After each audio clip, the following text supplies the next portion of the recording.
해마다 우리가 부활절을 맞이하지만 이 부활절이 우리에게 그냥 지나가는 그런 덤덤한 어떤 절기가 되지 않기를 간절히 바랍니다. 부활절은 기독교의 그 신앙의 심장과 같은 것입니다.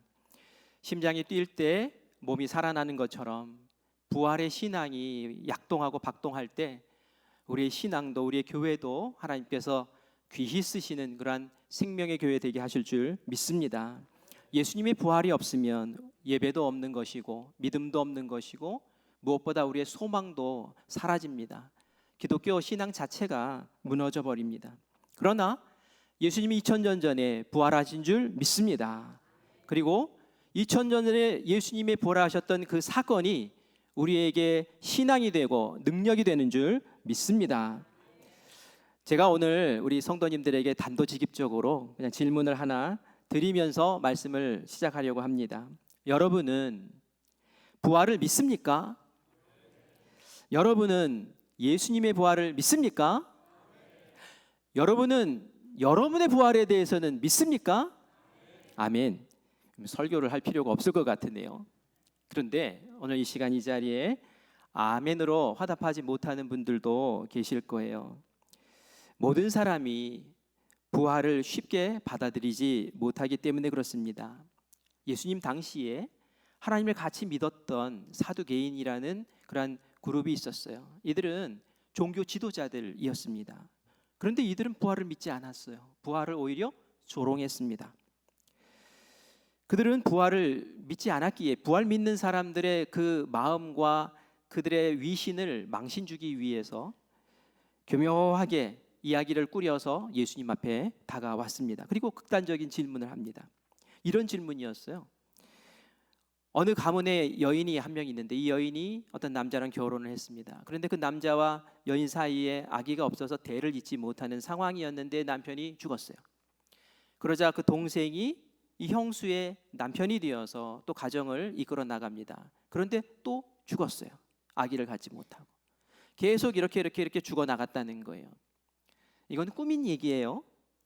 그런데 이 이야기가 그 당시에 형수 취사제, 형사 취수제라는 게 있어요. 형사 취수제. 그러니까 가문을 못 이을 때에 그 동생 되는 사람이 대신 가문을 잇도록 아기를 낳아주는 그런 어떤 제도를 말하죠. 이제 이런 것들을 가지고 예수님에게 질문을 하는 거예요. 나중에 부활이 정말 있다면 부활이 되면은 누가 이 여인의 진짜 남편입니까? 라고 질문을 한 거예요. 무슨 의도로 그런 질문을 한 걸까요? 정말 누가 남편인가를 알기 위해서 질문한 걸까요? 아니죠. 너 한번 골탕 먹어봐라. 부활이 있으면 이게 다 엉클어지고 흐트러지는데 한번 대답 좀 해보시지? 이런 아주 괘씸한 마음으로 예수님에게 질문을 했다는 거죠. 이때 예수님은 그 질문의 핵심 문제가 무엇인지를 금방 간파하고 짚어서 말씀하십니다. 너희는 성경도 모르고 하나님의 능력도 모르는구나. 그래서 너희가 그렇게 오해하고 있구나 라고 성경에 나옵니다. 그런데 이 오해라는 말은 잠깐 착각했다는 정도가 아니에요. 완전히 너희는 진리의 길에서 벗어나 버렸구나 라고 그렇게 말씀을 하십니다. 사랑하는 성도 여러분, 이 장면은 2000년 전에 예수님 곁에서 일어났던 사건이기도 하지만 2000년 전이 지난 우리에게도 이런 일들은 계속 벌어집니다. 오늘도 세상에 나아가서 예수님의 부활을 얘기하면 조롱합니다. 죽은 사람이 어떻게 다시 살아나? 그건 상징이지 사실이 아니야. 그건 종교적인 위로일 뿐이야 라고 하면서 예수님의 부활 그리고 우리의 부활에 대해서 믿으려 들지 않고 인정하지 않습니다. 심지어는 교회 안에서도 부활이 실제로 일어났던 역사적 사실이 아닐 거야. 이거는 막연히 어떤 영적인 의미 정도일 거야 라고 그렇게 생각하시는 분들도 계셔요. 왜냐하면 저에게 그게 믿어지지 않는다고 그렇게 얘기했던 분이 계시기 때문에 그렇습니다. 그래서 오늘 저는 부활절을 맞이해서 세 가지 주제로 말씀을 전하려고 하는데 특별히 부활은 정말 역사적인 사실입니다 라는 것부터 시작해서 2000년 전에 예수님이 부활하셨던 그 사건이 지금 살고 있는 나에게는 어떤 의미인가 라는 것, 그리고 그 사실이 나에게 신앙이 되어서 내 삶을 어떻게 유익하게 아름답게 이끌어 나갈 수 있는가, 나를 어떻게 변화시키는가라는 것으로 말씀을 마치려고 합니다. 먼저 예수님의 부활이 정말 역사적인 사실인가에 대해서 함께 나누겠습니다. 예수님은 사두개인이 부활을 부정하는 그 이유를 정확하게 두 가지로 짚어주셨습니다. 우리 마태복음 22장 29절 말씀을 같이 읽습니다. 예수께서 대답하여 이르시되 너희가 성경도 하나님의 능력도 알지 못하는 거로 오해하였도다. 아멘. 두 가지를 말씀하세요. 첫 번째는 성경에 대해서 너희가 잘 모르는구나. 성경에 대한 이해가 제한되어 있구나. 너희들은 믿고 싶은 것, 보고 싶은 것만 보는구나. 성경 다른 곳에 부활에 대한 이야기가 있는데 왜 그것은 보지 못하느냐라는 것이죠. 두 번째는 뭡니까? 하나님의 능력을 인정하지 않는구나. 하나님은 초월자시고 전능자이시고 죽은 자도 살리실 수 있는 그런 능력이 있으신 분인데 너희들은 그저 현상적으로 보이는 그것, 사람이 죽으면 끝이구나 라고 하는 그것에 얽매여서 현세적인 세계관 안에 갇혀서 그렇게 하나님을 보니 부활이 너희들에게 보일 리가 없는 거지 라고 하시면서 그 두 가지를 짚으시는 거예요. 사두개인들은 성경 가운데, 많은 성경 가운데 특별히 모세 오경만 제대로 믿으려고 했어요. 창세기, 출애굽기, 레위기, 민수기, 신명기, 여기에만 집중하고 다른 성경에는 관심을 두지 않았어요. 그러니까 이렇게 엉뚱한 이야기를 하더라는 것이죠. 그러면서 예수님 말씀하셨어요. 부활은 있다. 하나님이 역사하신다. 하나님이 말씀하실 때 아브라함의 하나님, 이삭의 하나님, 야곱의 하나님 이렇게 말씀하신 이유가 뭐냐? 하나님이 죽은 자의 하나님이겠느냐? 지금도 아브라함이 살아있고 지금도 이삭이 살아있으니 그들이 부활했으니 그들이 영으로 살아있으니 죽은 자의 하나님이 아니라 살아있는 자의 하나님으로 그렇게 말씀하는 거 아니겠느냐 하시면서 말씀을 하세요. 다니엘서에도 보면 부활에 대한 얘기가 구약에도 분명히 나와 있습니다. 그런데 사두개인들만 이렇게 부활을 믿지 않은 것이 아니었어요. 예수님의 제자들도 처음에는 예수님의 부활을 믿지 않았습니다. 예수님은 공생의 기간 동안에 예수님이 순환당하시고 십자가에 달리실 것이고 그리고 부활하실 것이다 라는 이야기를 이미 수차례 하셨어요. 그런데 이 제자들은 그것을 믿지 않았어요. 듣지 않았어요. 왜 그랬을까요? 그들은 편견, 고정관념이 있기 때문에 그래요. 자신들이 기대하는 메시아상, 그리스도의 상이 있었거든요. 이 나라를 로마의 압제에서 구해줄 거야. 그리고 그분이 왕이 되실 거야. 세상의 왕이 되실 거야. 우리는 곁에 따라다녔으니까 우리는 높은 관직을 하나씩 차지할 거야. 그 생각을 가지고 있으니 어떻게 죽는 예수님을 생각할 수 있고 죽음을 생각하지 못하니 어떻게 부활까지 생각할 수 있겠느냐는 말이에요. 제자들의 마음에는 예수님의 죽음도 부활도 전혀 생각이 되지 않았어요. 왜? 내가 가지고 있는 고정관념 딱 그걸 가지고 있으니까 다른 것들이 들어올 리가 없는 것이죠. 세상 사람들이 말하는 것도 그런 거예요. 하나님을 몰라요. 성경을 몰라요. 그러니까 내가 가지고 있는 경험, 내가 가지고 있는 학문, 내가 경험했던 어떤 세상의 이치 이런 것들로 다 재단을 해내니 부활이라는 것이 그들에게 어떻게 이해가 되겠습니까? 그러니까 부활이 없다라고 말할 수밖에 없는 것이죠. 성경은 우리의 이런 모습을 제자들의 모습을 통해서 적나라하게 보여주는 거예요. 심지어는 예수님을 따라다녔던 제자들조차도 예수님의 부활을 처음에는 믿지 않았다는 거죠. 이게 사람의 보통의 모습이라는 거예요. 그런데 바울은 고린도 교회에 가서 이제 복음을 전하다가 예수님의 부활을 얘기할 거 아니에요? 부활을 얘기할 때에 야 너희들 무조건 믿어 이렇게 얘기하지 않았어요. 부활의 역사적인 근거를 제시하면서 너희들도 부활을 믿어라 라고 그렇게 제안을 하죠. 그것이 우리가 읽은 본문 말씀입니다. 우리 3절부터 8절까지 4절부터 8절까지의 말씀을 다시 천천히 읽어보겠습니다. 장사 지낸 바 되셨다가 성경대로 사흘 만에 다시 살아나사 게바에게 보이시고 후에 12 제자에게와 그 후에 500여 형제에게 일시에 보이셨나니 그 중에 지금까지 대다수는 살아있고 어떤 사람은 잠들었으며 그 후에 야고보에게 보이셨으며 그 후에 모든 사도에게와 맨 나중에 만삭되지 못하여 난 자와 같은 네게도 보이셨느니라. 아멘. 아멘. 바울이 부활에 대해서 얘기하는 게 오늘 우리가 읽은 고린도전서 15장, 그래서 이걸 부활장이라고도 그렇게 별명을 붙이는데요. 부활에 대해서 얘기할 때 먼저 이제 역사적인 사실로 이것이 진짜 일어났던 사건이야라는 것을 말할 때에 그것을 직접 본 사람이 있다라는 거예요. 예수님이 부활하신 모습을 직접 경험한 사람들이 있다는 거예요. 있는 정도가 아니라 많다는 거예요. 베바가 누굽니까? 베드로 제자. 베드로가 보았어요. 12 제자들이 예수님의 부활한 모습을 만났어요. 그것뿐만이 아니에요. 12명 너무 적잖아요. 500명이 있는 곳에 예수님이 부활의 몸으로 나타나셔서 직접 보여주셨다는 거예요. 500명 가운데 지금도 살아있는 사람이 태반이라는 거예요. 예수님의 부활을 경험한 사람들이. 이 고린도에 있는 사람들은 이방 사람들이잖아요. 유대인들을 만날 수 없잖아요. 그러나 너희들이 마음만 먹으면 그들에게 물을 수 있고 그들에게 들을 수 있고 직접 눈으로 본 사람들을 만날 수 있다라고 그 시대에 그렇게 이야기를 했던 것이죠. 그뿐만이 아니라 야고보도, 그리고 모든 사도도, 그리고 심지어는 나도 부활하신 예수님을 만났다라고 이야기합니다. 다시 말해서 예수님의 부활은 감추어진 비밀이 아니라 명명백백하게 드러난 사실이고 진실이고 그리고 역사적인 그런 사건이다라는 것을 바울은 이야기합니다. 맞습니다. 부활은 막연한 어떤 감정이 아니에요. 어떤 느낌이 아니에요. 정말 역사적인 증언이고 사실의 토대 위에서 일어난 진짜 사실인 줄 믿습니다.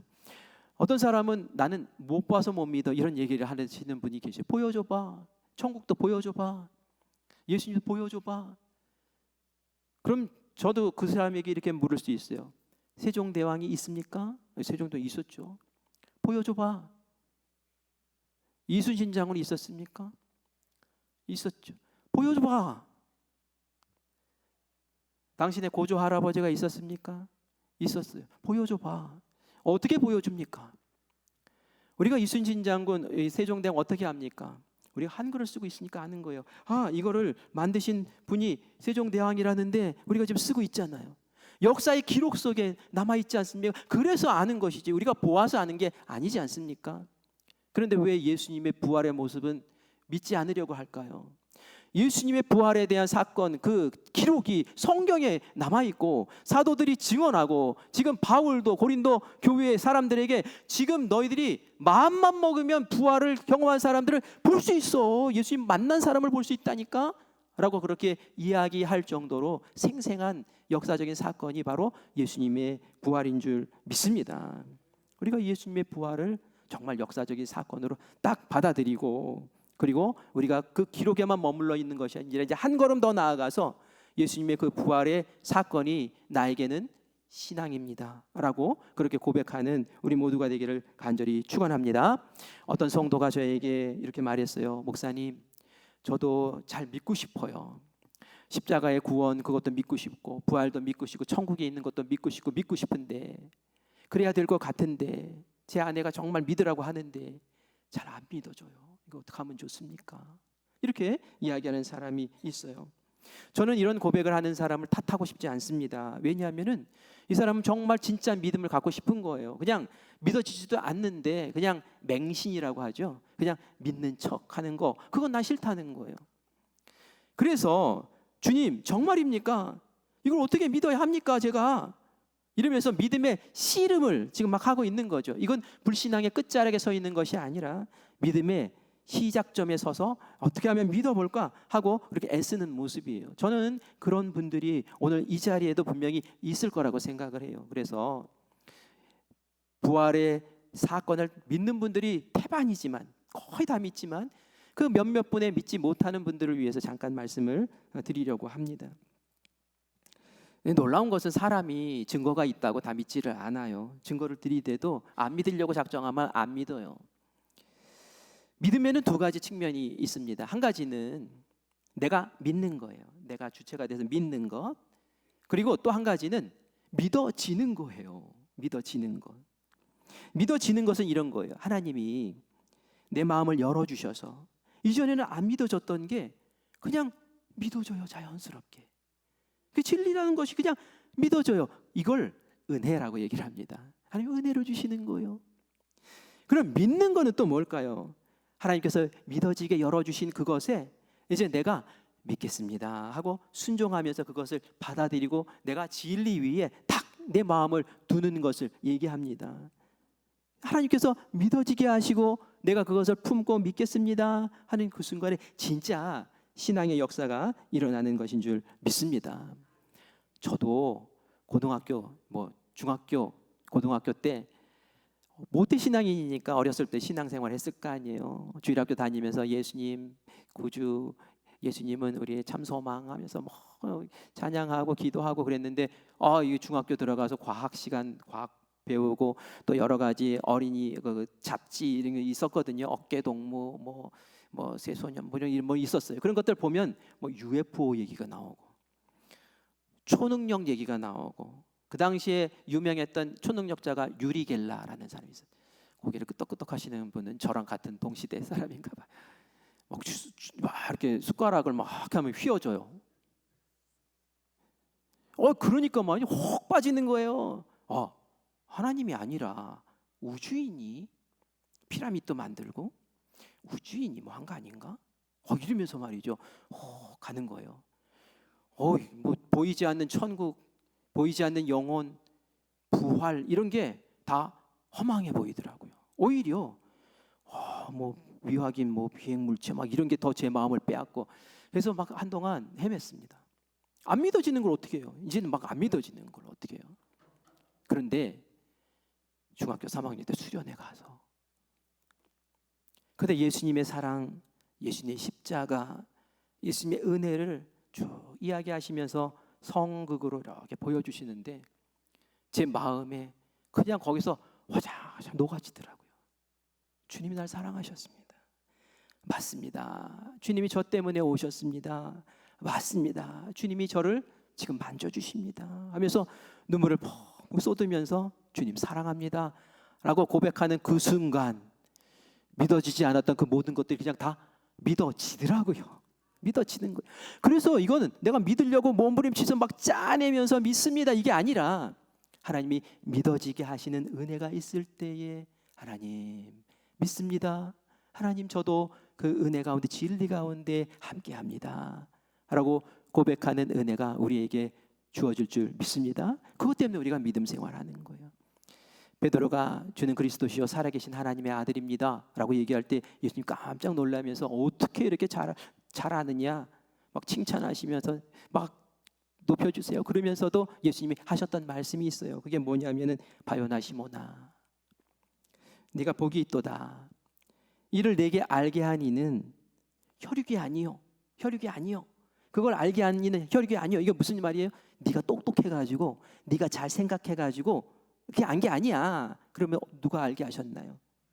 하늘에 계신 내 아버지니라. 하나님이 알게 하신 거라는 거예요. 하나님께 보여주시고 그래서 네가 그것을 마음에 품고 지금 입으로 고백하니 너희가 정답을 말했다라고 얘기하시면서 이 베드로 그 고백 위에 교회를 세우시겠다고 그렇게 약속하신 줄 믿습니다. 도마가 믿을 수가 없어요. 다른 제자들은 예수님 직접 보고 와 예수님 정말 부활하셨네 라고 하는데 자기는 그 자리에 없었어요. 그러니 도마가 나는 봐야지 믿는다. 난 너네들 얘기 들어가지고는 난 못 믿어 이렇게 하는 거예요. 예수님이 그 모습 보면 참 괘씸하다 한심하다 이렇게 하실 만한데 그런 도마를 예수님 포기하지 않으세요. 제대로 믿고 싶어서 저러는구나. 그래서 예수님이 도마에게 부활의 몸으로 나타나시죠. 야 네가 옆구리에 손 넣어서 확인하고 싶어? 내 못자국에 못으로 구멍 난 내 이 손바닥에 손가락을 넣어가지고 한번 확인하고 싶어? 그렇다면 해? 하면서 보여주시는 거죠. 도마 그거 만지고 손가락 넣어봤겠습니까? 그냥 그 자리에서 와르르 무너진 거예요. 맞습니다. 예수님 주님은 부활하셨습니다. 예수님께서 찾아오셔서 예수님께서 먼저 그 마음을 열어주시고 믿음이 생기게 하시고 우리로 믿게 하시는 줄 믿습니다. 그러면서 예수님이 하신 말씀이 있어요. 요한복음 20장 29절입니다. 우리 같이 읽겠습니다. 예수께서 이르시되 너는 나를 본고로 믿느냐 보지 못하고 믿는 자들은 복되도다. 아멘, 아멘, 아멘. 예수님 뭐라고 말씀하세요? 도마에게 너는 보아서 믿는 거지? 그런데 보지 않고 믿는 사람은 더 복되다라고 말씀하세요. 보지 않고 믿는 사람이 누굽니까? 바로 이 시대를 사는 우리 아니겠어요? 우리가 예수님의 그 역사적인 기록, 그리고 그 사도들의 증언, 그리고 사도들이 예수님을 믿는 부활의 소망으로 살았던 그 삶의 모습들을 보면서 와, 정말 예수님 부활하신 게 맞습니다. 저도 믿습니다. 저도 부활할 줄 믿습니다 하는 그 믿음을 갖는 사람들이 예수님 직접 보면서 만져보면서 예수님 부활하셨네요 하는 것보다 더 복되다고 그렇게 말씀하십니다. 그래서 오늘 이 자리에서 정말 예수님의 부활의 그 역사적인 사건을 저는 믿습니다. 그리고 그 부활이 나에게도 주어질 줄 믿습니다 라고 고백하는 분들은 정말 하나님의 은혜를 이미 받으신 분들인 줄 믿습니다. 아직도 믿음이 생기지 않는 분들은 기도하셔야 돼요. 하나님, 나에게 믿을 수 있도록 내 마음을 열어주시고, 성령님 내 마음을 만져주셔서 머리가 아닌 가슴으로, 어떤 지식이 아닌 하나님의 말씀으로 저를 만나주시옵소서 라고 기도하고, 그리고 하나님께서 알려주시는 그때에 덥석 붙잡고 하나님께 나아가는 복된 주님의 자녀들 되시기를 간절히 축원합니다. 부활이 역사적 사건이라면 이제 우리가 한 걸음 더 나아가야 돼요. 2000년 전에 일어났던 부활의 사건이 그러면 2000년 후를 사는 우리에게는 그게 뭐냐는 얘기예요. 그게 무슨 그냥 사건으로만 있는 것이면 무슨 의미가 있습니까? 그냥 머리에 지식뿐이겠죠. 그러나 예수님의 그 부활 사건은 우리에게 지금 신앙을 갖고 있는 우리에게 큰 의미가 있는 거예요. 바울은 아주 단호하게 얘기합니다. 고린도전서 15장 17절 말씀이에요. 같이 읽겠습니다. 그리스도께서 다시 살아나사 아니하셨으면 너희의 믿음도 헛되고 너희가 여전히 죄 가운데 있을 것이요. 우리 한번 다시 읽겠습니다. 시작. 그리스도께서 다시 살아나지 아니하셨으면 너희의 믿음도 헛되고 너희가 여전히 죄 가운데 있을 것이요. 아멘, 아멘. 주님께서 다시 살아나지 않으셔도 부활이 없으면 아무것도 아니라는 거예요. 너희 믿음도 헛되고 너희들은 여전히 죄 가운데 있으며 지옥길 가는 지옥의 백성 될 것이 뻔하다라는 거예요. 부활이 너무 소중하다는 거예요. 이 부활을 지금 이 시대를 사는 우리도 꽉 붙잡아야 된다는 거예요. 이게 도대체 무슨 말입니까? 우리가 고난주간을 지내면서 예수님의 십자가 이야기를 계속했습니다. 예수님이 십자가 위에서 하신 7가지의 말씀을 계속 묵상하면서 지냈잖아요. 예수님 왜 십자가에 지셨습니까? 다른 것 아니에요. 하나님과 우리 사이에 있는 죄, 이 죄 때문에 하나님과 우리가 갈라졌는데, 단절이 되었는데, 이 죄의 문제를 해결해야지 하나님과 우리가 하나가 되어서 우리도 천국 백성 되는데, 이 문제를 해결하기 위해서는 예수님이 십자가에 달리셔서 죽음으로, 생명으로 이 죄를 사해 주시고 죄값을 치러 주셔서 우리가 예수님께서 정말 나의 죄를 위해 십자가에 지셨습니다, 나의 죄를 사하셨습니다 믿음으로 고백하면 너는 의롭다라고 인쳐주시고 인정해주시고 우리 하나님의 자녀 삼으시고 천국 백성으로 인도하신다라는 것을 위해서 예수님 그렇게 십자가 지신 거잖아요. 그런데 예수님이 십자가에서 그 일을 하시고 죽으셨는데, 그래서 끝냈는데, 다 이루었다고 끝냈는데, 그렇게 죽고 나면 다른 사람들은 딴 얘기할 수 있다는 거예요. 아니 지가 힘이 없어서 죽은 거지, 아니 지가 끌려가가지고 죄 지어서 십자가에 죽은 거지, 그게 뭐 죄를 사한 것이고 그게 뭐 우리를 뭐 용서한 거야, 그걸 어떻게 믿어, 그걸 어떻게 증명해? 라고 할 수 있잖아요. 그런데 예수님이 그거 십자가에 있었던 일이 사실이라는 것을 어떻게 증명하십니까? 부활로 증명하시죠. 부활로. 아무도 십자가에서 부활한 적이 없어요. 아무도 죽음 속에서 부활하지 못했어요. 그러나 예수님은 하나님께서 부활하게 하심으로 십자가에 달리셔서 죄사함의 그 사건이 진짜 하나님께서 죄사함으로 받아주셨다라는 증거로 우리에게 부활의 도장을 찍어주신 줄 믿습니다. 그래서 이 부활이 없으면 너희들은 여전히 죄 가운데 있는 것이고 너희들의 믿음은 헛것이고 너희들의 신앙은 아무것도 아니라고 그렇게 예수님이 알려주시고 이 바울이 그냥 목소리 높여서 그렇게 이야기한 거예요. 그래서 부활은 지금도 우리에게 능력인 줄 믿습니다. 그래서 부활은 우리에게 소망이 되는 거예요.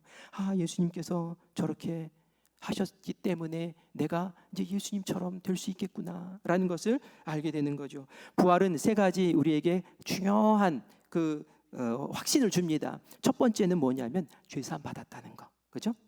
주님께서 부활하셨으니까 십자가에 달리셨던 그 일이 진짜 우리의 죄사함을 위해서였구나. 그럼 나도 죄사함 받았구나. 내가 예수님을 믿으면 나는 죄인이 아니라 이제는 의인으로 하나님의 자녀가 되었구나. 이걸 확신할 수 있습니다. 부활이 이렇게 소중한 거예요. 또 예수님의 부활은 우리에게 살아있는 신앙을 알려줍니다. 너희는 죽은 신을 섬기는 게 아니고 너희는 살아있는, 지금도 살아 역사하시는 예수님과 사랑의 관계를 맺으면서 지금 이 세상을 살아가고 있는 거야 라는 걸 보여주는 거예요. 부활이라는 것은 다시 살아났다는 거잖아요. 지금도 주님은 살아계시는 줄 믿습니다. 그리고 살아계신 주님이 내 손을 이끌고 지금 나의 길을 끌고 나가시는 줄 믿습니다. 그러니까 우리는 살아계신 하나님과 사랑의 관계 속에서 살아있는 신앙생활을 하는 것이죠. 마지막으로 한 가지 더 말씀드리면 우리의 미래에 대해서 확증을 주시는 거예요. 우리 연세 많으신 분들은 더 잘 들으셔야 돼요. 우리의 미래는 죽음으로 끝나는 게 아니다. 우리의 미래는 육신의 죽음을 선포하는 그 순간 우리는 하나님의 곁에 갈 것이고 우리는 영원히 죽지 않는 부활의 몸을 입게 될 줄 믿습니다. 그러니 얼마나 소망이 생깁니까? 죽음이 뭐가 두려워요. 부활할 건데, 주님 곁에 갈 건데 죽음을 두려워하지 않는 거예요. 마지막 날에 주님께서 오시겠죠. 그래서 우리에게 부활의 새 몸을 입혀주시고 그리고 하나님의 천국으로 우리를 인도하시고 그리고 영원히 주님과 함께 살게 하실 줄 믿습니다. 제가 지금 육신에 대한 부활에 대한 이야기를 했다면 사실 이거보다 더 중요한 게 있어요. 영적인 부활이라는 거예요. 영적인 부활은 육신의 죽음보다, 육신의 부활보다 더 중요한 이야기입니다. 육체가 살아 있어도 하나님과 영적인 단절이 있으면 영적인 죽음이에요. 영적인 부활은 무엇입니까? 죄사함 받고 하나님과의 관계를 회복하는 거죠. 그래서 주님의 자녀가 되는 거예요. 영적인 부활은 우리가 거듭남이라고도 얘기를 해요. 그죠? 다시 태어났다고. 그죠? 그건 우리가 이 땅에 살아 있을 때 해야 되는 거예요. 육신의 부활도 우리가 중요하지만 정말 우리가 이 세상에 목숨 생명 있을 동안에 꼭 취해야 될 것, 영적인 부활인 줄 믿습니다. 우리 주변에 사랑하는 이들에게도 그 영적인 부활을 전해야 되고 그것을 초청해야 되고 그 안에 거할 수 있도록 우리가 애를 써야 되는 거예요. 바울이 그걸 알았어요. 그러니까 그냥 땅끝까지 가서라도 내가 이거 전해야 된다고. 바울이 얼마나 세상에서 성공할 그러한 조건들을 다 갖췄지 않습니까? 이것도 갖추고 저것도 갖추고 그냥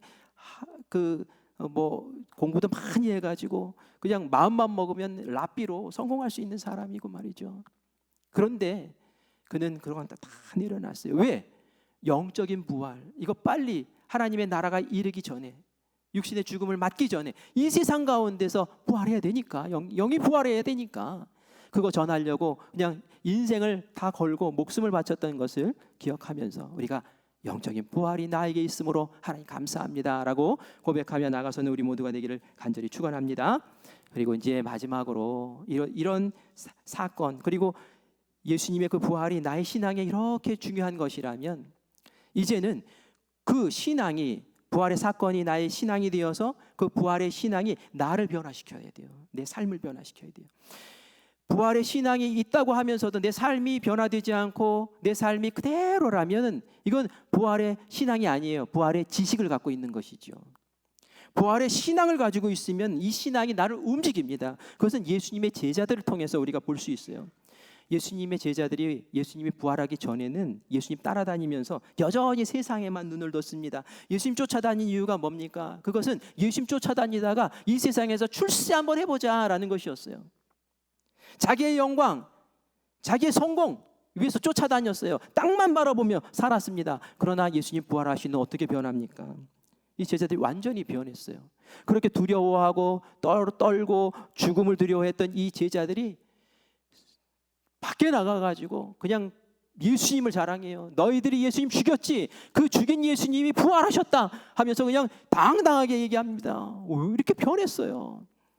감옥에 갇혀서 매를 맞아도 말이죠, 찬양을 돌려요. 찬양을 돌려. 예전에는 감옥에 갇힐까 봐 도망 다녔던 그 사람들이 말이죠, 죽음의 자리에 설 때에도 전혀 목숨을 구걸하지 않습니다.